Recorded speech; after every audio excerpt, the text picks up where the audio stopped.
Hello everyone, welcome to the Green Heart of York podcast from St Nick's. This podcast series has been funded through a grant from Nominate UK. My name is Ellie Stead and I'm the CEO at St Nick's and the host of our podcast series, the Green Heart of York podcast. If you don't know what a green corridor is, let alone an urban green corridor, then today's podcast is definitely for you. You can expect to have a much clearer idea of what's involved, how you can get engaged, or learn and do more in relation to urban green corridors. Today's podcast is about urban green corridors in York. What are green corridors? What does the urban element entail? And how working and volunteering within urban green corridors can support positive outcomes for climate change and for individuals. Welcome to this episode of the St Nick's Green Heart of York podcast. I'm joined here by a fantastic array of guests today, and I'm going to introduce them to you now. So from St Nick's, we have Becky. Welcome today, Becky. Thank you. Hello.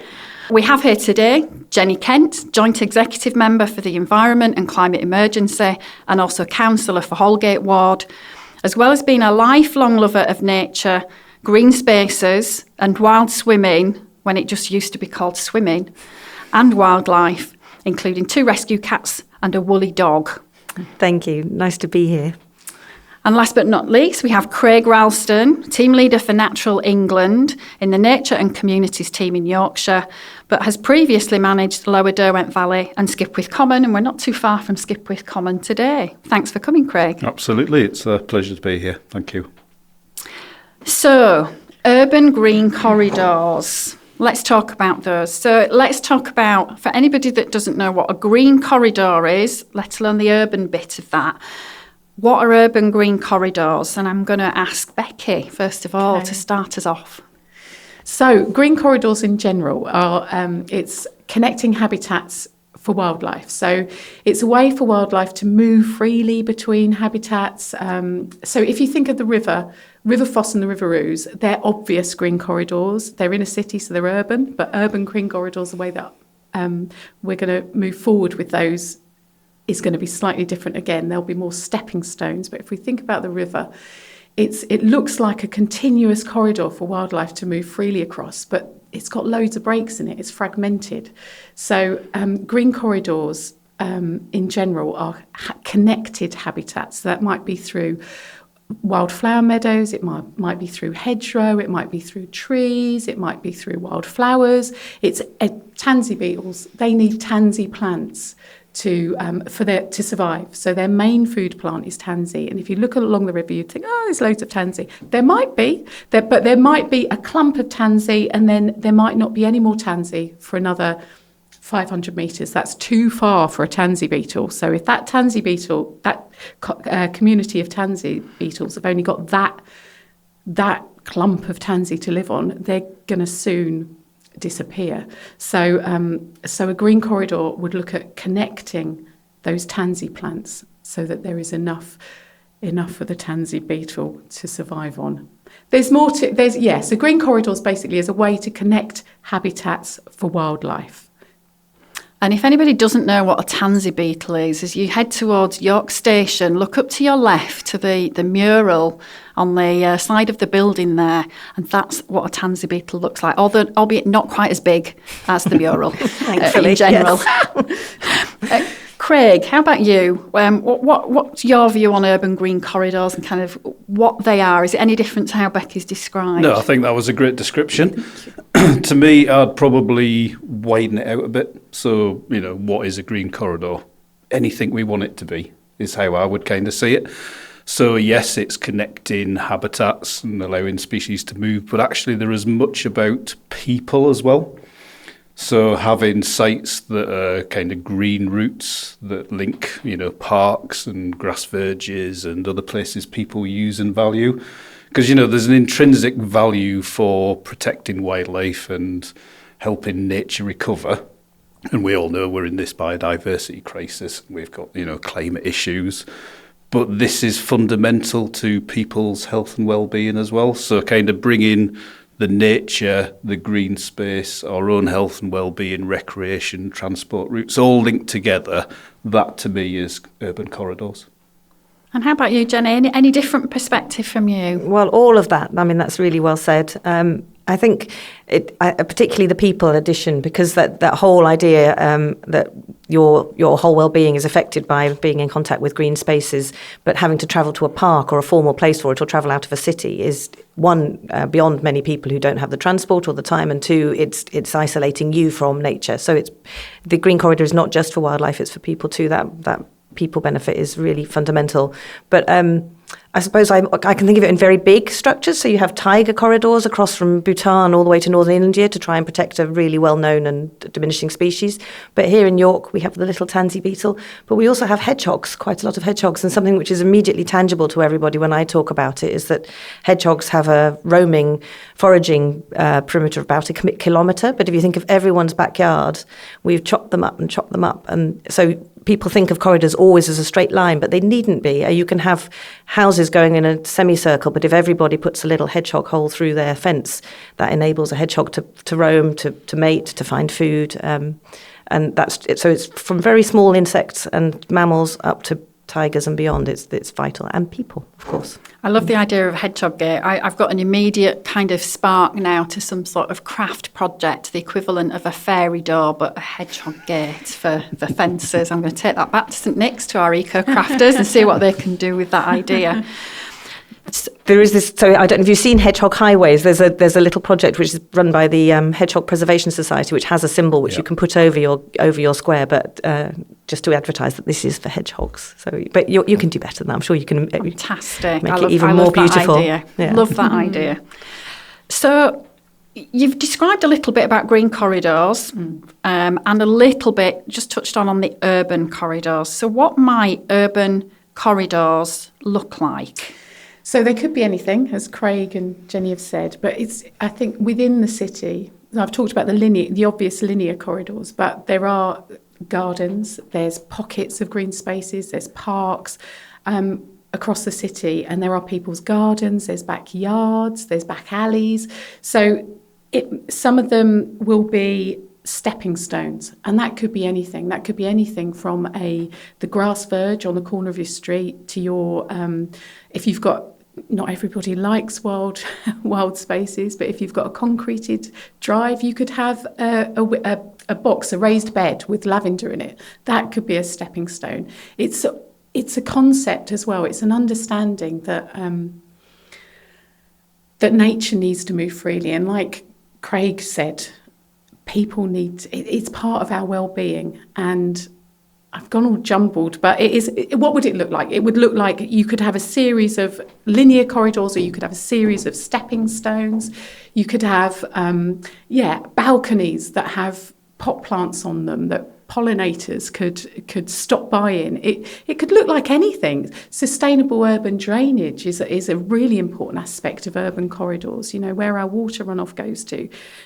It's about the people element for me, is that understanding that we need to connect more to nature, and we need to understand more about what we're doing to impact and support nature. So what would it look like? I think I've covered that. Yeah, a series of stepping stones and a concept. I think we'll probably get to that a bit later on as well. Yeah. Okay, Craig, what does an urban green corridor look like in your eyes? Very similar to what Becky's described, I think. From my point of view, having engaged and managed national nature reserves for several years, obviously in a more rural setting, I think York is incredibly rich in terms of its international importance, let's say. So we've got York Minster, we've got the iconic built heritage, we've got the walls, we've got all of that Roman Viking past up there on the world stage. Equally, within the city of York, albeit not urban, we've got Lower Derwent Valley National Nature Reserve, up there on the world stage, internationally protected and various European and international designations. So there can't be many cities, in my head, that have got both world-renowned heritage and world-renowned natural environment. So to bring those together and try to get a link from those into the heart of the city, as Becky's kind of describing there, through, the river, through kind of other habitats, green spaces, It's not that difficult to get a link from Weldrake Kings through to the Tilmire, Site of Special Scientific Interest, through to Fulford Ings, another SSSI, that people can really get out and enjoy, and nature can move, and actually brings all those well-being sort of benefits. We talk about climate change. I remember last year, or was it the year before, when we were kind of sweltering in 40 degrees heat. That might become more common. So to have shady places with trees that people can access, that wildlife can access, that's going to become increasingly important. Jenny, what comes to mind when we say urban green corridor to you? Everything that's just been said. And it's interesting because York is really well blessed, really, with both, as Craig said, historic and natural capital. And also lots of great corridors exist. So we have the various, Sustrans does a great job, and the York Greenways and the connections you've just mentioned, Craig. We have lots of paths which kind of lead out or along or around. I suppose mine's too small, but I'm thinking I would like to see, not just from the centre, from York Minster, spokes out, which I know has been talked about a lot in green corridors in York, but along the rivers and along all the sort of area arterial routes out. I'd like to see every garden linking with every other garden and every back alley, not just a concrete sort of desert, because the climate change that Craig's touched on, urban heating and concrete is going to be, if temperatures increase at the rate they are, it's going to be really punishing. And so it's not just for the benefits of wildlife and us. It's also, there's a really practical benefit in terms of urban cooling and shade, and escape. When creatures are going to be, including humans, get too hot in a concrete jungle, there've got to be avenues out of the city or out to other places of cool. But I actually think something really small along back alleys, instead of it being this sterile environment which we're insisting we clean up, if we could plant along it, keep it accessible. We have to protect the infrastructure, but just having these green fingers sort of. We think about roads for people. I think we should always, in our heads, have what's the road for people, and it needn't be a concrete place that we drive fast down, but what's also the track next to it for animals, wildlife, insects. And you touch on something there, Jenny, that I think is interesting, because it's something that there's very mixed opinion on. So the visible, I suppose, demonstrations of potentially some of that activity that's happened before would be something like wildflower verges, which people see as they're driving or walking in and out of the city. And some people think they're stunning and beautiful, and some people think, they look untidy, or, they're impacting their field of vision. So, whether that's one of the challenges around urban green corridors, what other challenges can you envisage we might come up against, or what kind of viewpoints might differ in terms of how we progress forward to make these urban green corridors more of a reality? Well, I think you've touched on one of the biggest ones, which is perceptions. So, one man's tidy is another man's disgrace, or one woman's tidy is another woman's mess, and I get emails from people saying exactly that. Why aren't we doing more wildflower verges, which we would very much like to do, and also why aren't you cutting the grass more often, making it neat and tidy?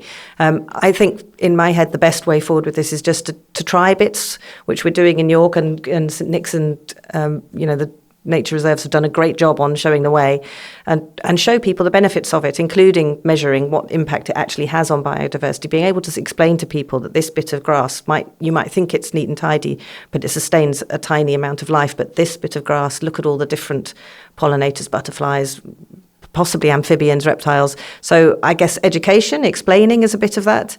A bit of it is, you're not going to please everybody. A bit of that behaviour change will never change, I think. But I think there's a real shift, and I feel that people are prepared to look at things slightly differently.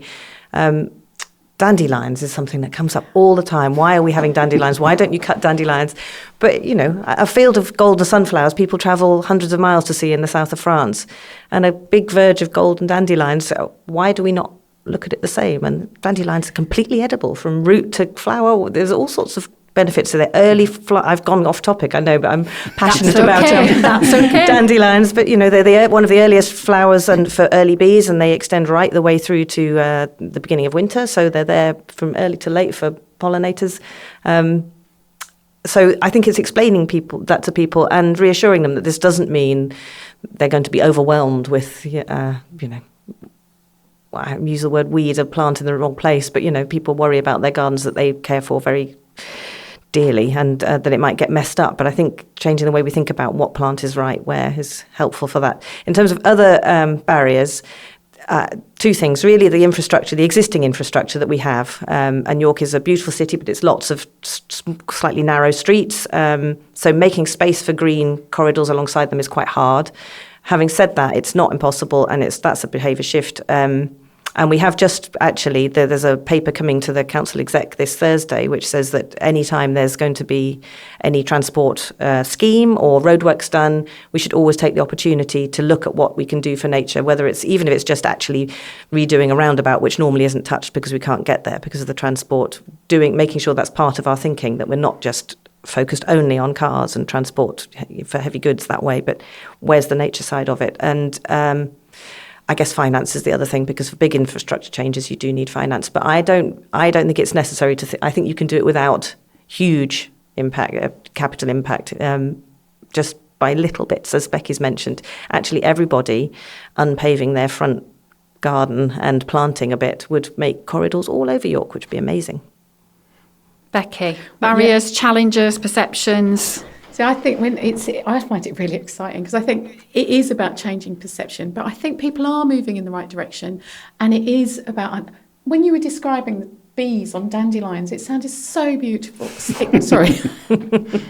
When you were describing bees on dandelions, it sounded so beautiful. And comparing it to sunflowers is genius, because part of one of our urban projects that we've got coming up is drawing in creativity and raising awareness and trying to involve people not just on the practical level, but also on that creative level. And if we can start talking about wildlife and green corridors in a beautiful way, then that's going to change perspectives. And you're right, not everybody's on board with it, and that's okay. That's okay.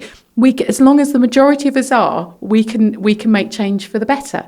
And I'm really excited about the creative aspect of it, and seeing, I can't wait to see, hopefully, there is another project coming up, and in September, October, which will incorporate poetry, art, music. We'll bring all that into it, and I can't wait to see a piece of artwork or read some poetry that incorporates the beauty of bees on dandelions. I think it's just, so barriers, people's perspectives, traditional gardening techniques. People are used to a clipped green lawn with no dandelions in, and I think that is okay. There's room for that. We have to accept that people will always want that, and that's fine. But it doesn't mean we always have to accommodate that in the wider space. And I think I'm sure Craig will broaden this, but for me, the dream is York. When you look at York on a map, you see it's like the wheel.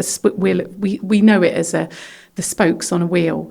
And if all of that was green, if all of those bits, back alleys, gardens, roads, if there were the verges, if there was green, if there was whatever it is, if there's a stepping stone somewhere, it reaches out to that bigger, to landscape scale. It impacts. I think that's another thing. If people recognise that it impacts the wider countryside, the dream is to connect to the Lower Derwent Valley, which then is connecting to maybe the White Rose Forest. It connects to the Pocklington Canal. It just.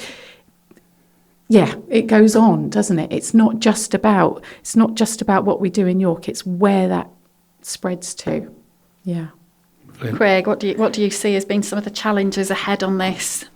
You could call them challenges. Or opportunities. Opportunities, yeah, absolutely. So, I think to me, we humans are just another species, but we've perhaps kind of dominated, I guess, to a degree. So, we have to kind of consider our role in all of this. I think education, we've kind of touched on, what's the difference between those dandelions and the sunflowers, great example.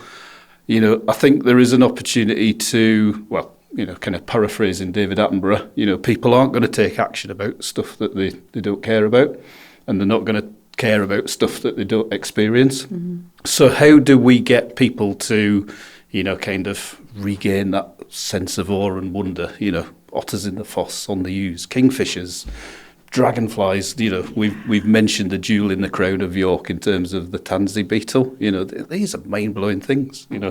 Walking through town with the fastest bird in the world, the peregrine falcon, flying overhead, that's really exciting to me. But how do we get people engaged and really enthused about this? So that's our big first challenge and opportunity, I guess.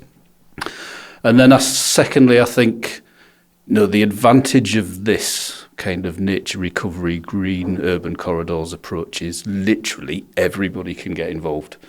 Whether you're a estate owner with 2,000 hectares or, a 2-hectare park in the middle of York, or 2 hanging baskets in your backyard that's presently paved over, that is all the foundations of an urban corridor to me. So the beauty is that everybody can get involved, and in some ways I think needs to be led from bottom up. It's too big for the council to do, it's too big for Natural England to do, too big for St Nick's to do. Altogether, probably still big, but if we can bring the whole of society along with us, with that passion, that enthusiasm, that understanding of the benefits it brings, whether it's storing our floodwater in the winter or cooling our summers or all of those things, we've got a chance to do this nature recovery stuff and do it really well. Fantastic. So at St Nick's, we did a Green Corridors pilot, which proved the concept and the ability to connect these habitats, and we've been fortunate enough to get funding to enable us to take forward our Urban Green Corridors programme. So it's very exciting. It is very early stages. We've talked there about some of the challenges, but what is clearly evident is that people are going to be at the heart and the key to all of this. So whether that's volunteers and people collectively coming together to do different projects and programmes and maybe sort of more sizable pieces of work, or whether it's everybody as an individual looking at their own space, their own garden, their own environment, their own little piece of the world, how can we encourage and enable success of the programme through getting people on board, people informed, people educated, and I'm going to go back to the dandelion example because it is just great. You think about the wonder of a child blowing a dandelion clock and, the absolute magic that creates in the eyes of a child. And then in an older generation, it's a really problematic weed to get out over a verge, a lawn, a drive. And it's like, where does that viewpoint shift? How do we take it back to more of the magic of the child's eyes, the child's view of that, and that kind of sponge-like quality that kids have to take on board, what's right for nature and how you can work together with nature. So I suppose the key question is, how do we enable the success and engage the people on this? Becky, I'm going to ask you first.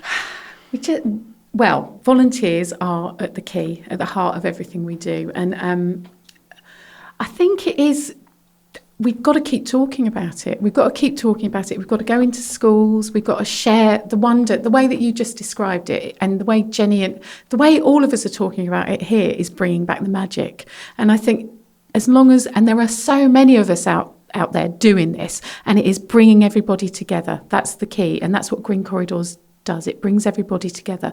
And how can people do it? I think if you're talking on a very practical level, just get in touch with us. And I think, just get in touch with St Nick's and we'll talk to you about it. Or I think Jenny and Craig will be able to explain from their perspective.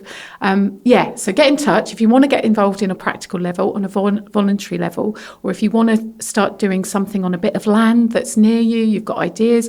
There are certain things you have to go through because you have to know who owns that bit of land, and we need to know what you're going to do because it isn't easy as well. These things don't just happen. You don't just throw wildflower seeds down and it works and it looks beautiful. There's a lot of work that goes into it in preparation. So and not everything works. Some corner of green might be better suited to rough grassland. You need to look at what's there to find out what's most suitable. I think from our perspective at St Nick's, for me, I just love the relationships that we're building with all the volunteer groups that are already doing stuff, with the church groups that come to us, with the schools, with our partners, York Cares and the council and Natural England. We've worked together to go into schools. We're going to go and do a SWIFT project again, hopefully. It will happen. And, with the council, working with the Environment and Community team, which I'm also a member of, doing, what we do in the parks is all about wildflowers, and working with the volunteers all about wildlife is one of our focuses in the parks. Can't even remember what you've asked me now, but I think it's about how do you get involved? Have I answered And I think that? you left a group out, and students, because obviously we've got two students. fairly sizable My campuses within York as well, who We have work been very heavily closely. involved on Big Community Challenge last year. Yeah. So, whether you're a student, whether you're at a school, a church, you're a landowner, a homeowner, whether you're just in rented accommodation, but you have a garden or a little bit of space that you can, make into, kind of a supportive habitat for wildlife or kind of plant or sow certain things, then definitely do get in touch with St Nick's. There will be more information coming out online on social media about how to engage on the Urban Green Corridor project as we get into the swing of it a little bit more. So this really is a teaser, this whole podcast, about what's coming up and how you can get engaged with that over the next few years, because it's not an overnight thing as well. It is something that's going to take us a considerable amount of time to build and establish. And as Becky said, not everything will necessarily work. There might be some shifts and some learnings along the way. I think I'm going to go to Jenny and ask the question next. So what are your thoughts on this, Jenny? How do you think we can overcome some of the people challenges and get people engaged? So, as Becky said, there are so many people already engaged in York in particular. And, residents groups, parish councils, churches, they're all doing things as well as the wonderful work that St Nick's and Natural England are doing. And in terms of green corridors in particular, I think I had a previous conversation with Becky talking about connecting. So you can, if you're thinking about people as well as animals and green spaces, connecting each church to each church and each school to each school. And you can do it whatever your community is. You can say, okay, we're here, we'll do our bit. We can do it, as Craig said, even if it's a hanging basket in a car park, we can do our bit. And how can we make it greener? But then where's the next one? Where's the next supermarket? Where's the next shop? Can we link out? It's a great way to get people to lift their heads up and think, oh, okay, we've done this. Who's our neighbour of our kind? And have these fingers, this tree of life growing between all of them. So I think there's a lot of exciting stuff to be done there. From within the council, we've just said a couple of weeks ago, we're going to do some trial verge management in a different way with relaxed mowing. As part of Bug Life have called Buzz About or Get X Buzzing, Get a City Buzzing, and we're doing Buzz About York, Get York Buzzing with relaxed mowing. We're talking to Craig at Natural England about how we can properly manage this, because machinery is a financial problem. But having said that, what we want this to do, this is a trial in various areas, and as part of that we've also mapped out bits of the city which currently or historically we used to put that old style bedding in, begonias twice a year or something, which looked okay and looked, I have nothing against it, but they're in all sorts of reasons, resource wise, water, ripping out plants twice a year doesn't make sense. So we're wanting in the city centre to switch to sustainable planting to get people excited, encouraged about what sustainable pollinator-friendly planting looks like, and it's different to, maybe old, very formal gardening, which is also great, but not for wildlife necessarily, and offer places around the city for community groups to take on. So the caveat to that is that, as Becky said, there are certain procedures that have to be gone through, and one of the biggest challenges we've had within trying to sort of change things from within the council is that, of course, York is also full of utilities and cables underground. So although I would love to sit here and say, and I know Kate Revilius, who's my joint exec member, would love to say, just go out and plant, there is a nervousness and a genuine health risk in terms of slicing through an electric cable and electrocuting yourself. I just want to put that out there because I do want to encourage people to take part, and that's part of what the trial is, to make people look at their verges differently. But we need to sort out a process where we can, together as a society, map out what's there so we know that it's safe, but then encourage people to take it over. And there's a different conversation to be had about that, about who should be paying for this mapping out of all the utilities, because that, doesn't feel like it should be the residents and the volunteers. But I would say schools are a fantastic place, and going out to the schools, and children are full of wonder. So it's enabling them to recommunicate that back to parents, which I think schools do a great job on. But I would also say, I whenever I'm feeling, oh, this is a big challenge, if I meet a succession of people who are kind of not sure about this and don't maybe see it the way I do, I always go back to Margaret Mead, who's an American anthropologist, who said, never doubt that a small number of thoughtful, committed people can change the world. In fact, it's all that ever did. And I think it's not just a small number. We have a large number in York, and I'm really excited about it. That's really interesting, because our other podcast about volunteering said exactly that, what a great volunteering population that we have in and around York. And I love your concept of reaching out to your next neighbour. I have visions of not a kind of an old lang syne, but I have a vision of kind of hands reaching out and connecting, and and building and connecting communities, which I think is really, really important for a programme like this. Craig, have you got any thoughts that you want to add that we've not already covered? I think it's really encouraging just to hear how much is already happening out there. And to me, this is about the badge in that, if you're, planting a fruit tree in your back garden or a hanging basket or all the amazing stuff that we've already heard, actually, you're belonging to that Urban Corridor Nature Recovery badge already. So well done. I think there's also a role for kind of data and evidence and monitoring here. So, we've got a lot of citizen science. If you're taking part in the RSPB's Big Bird Watch, if you're taking part in the Big Butterfly Count, you are helping us get the data to work out where our corridors have been doing. And at Natural England recently, we've been working closely with the University of York to map various data centres, so looking at where our existing biodiversity hotspots are now, where future nature recovery opportunities might be, looking at more unusual data sets again, so health, noise, pollution, all of those things, trying to bring them together to look at where we could actually invest our efforts for the best return. Because as I kind of said before, this is a big job. We're making some great progress, but how do we really kind of target? And we need people for that data as well. So you've roused up everybody's appetite and and sense of wonder about what we can do for urban green corridors. So have we got events coming up that people can engage in that will have a direct impact? What are the kind of some of maybe the creative aspects of this? Because again, we've linked it to kind of how children, see the world. But children aren't just the creative ones out there. Many adults and many of our population have those creative aspects or connections that might actually facilitate this work. Becky, how can people get engaged, and what might they expect?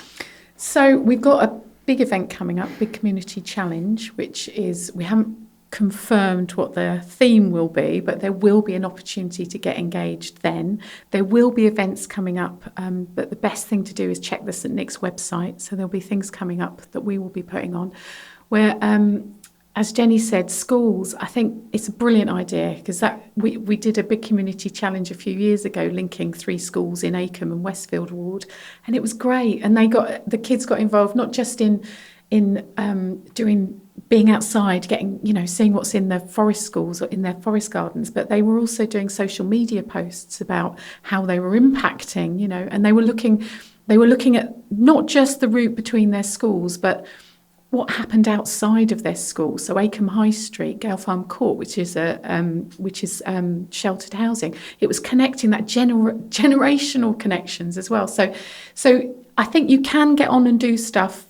If you can get on and do stuff, like Jenny said, look at what you're doing at home. You can look out for events on our webpage. You can find out more about the Big Community Challenge, which is in September and October, which is brilliant.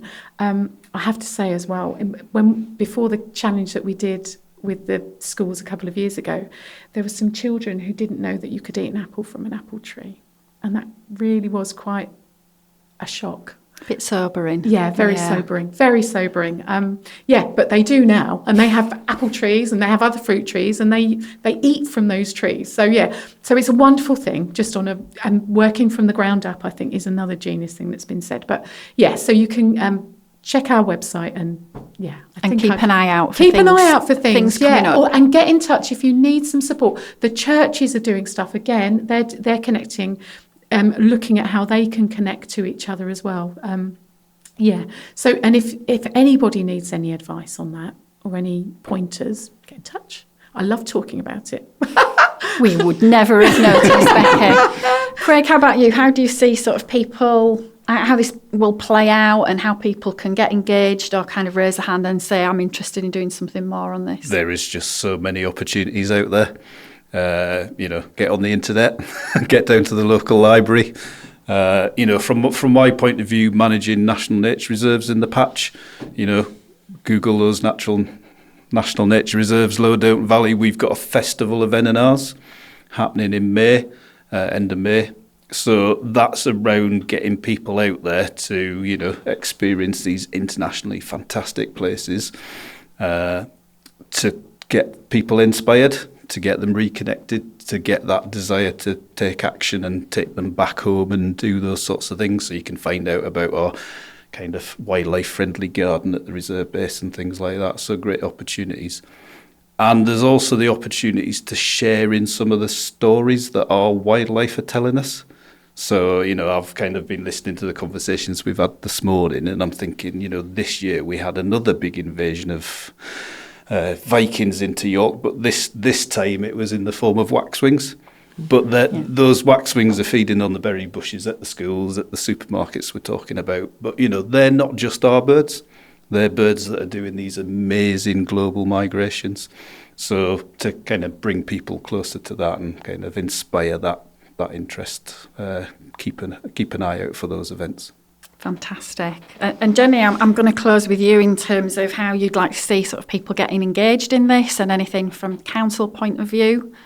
Everything that Becky and Craig have said, it is great, and it is true that that there are so many different organisations doing things in this space. So really, you are quite spoiled for choice. But I would say, whether it's planting something in a pot on your balcony or on your window ledge, right the way through to joining any of the societies or turning up at any of the days. I mean, the other organisations that have sprung to mind while we're talking is the River Foss Society, which does a huge amount of both citizen science. They're now monitoring water in the Foss almost, I think, is on a daily basis. They're doing a project which is going to really help us track events from not just from sewage outlets, but across all aspects of runoff and what our water's like.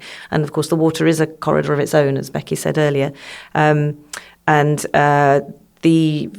The York Climate Commission was relaunched in January, specifically with the aim to include the whole city, and it's got 8, I think, or 9 maybe different working groups set up, one of which is nature recovery. There were so many people who wanted to join in the nature recovery group or green spaces group. I think it did split into 2 on the day, and I'm not quite sure how it's all work in progress. But one of the ideas that's come out of that working group is having a bit like the Open Studio project for art, having Open Green Spaces project where you go around and visit some of these small, very small, up to the large, up to the nature reserve size open green spaces. So that's something if you're wanting to get involved in that, then either contact me or Kate at the council, or look on like York Climate Commission on the website, and we'll feed you into that. But just contact any of us and we can point you in the way if you can't find it on the internet yourself.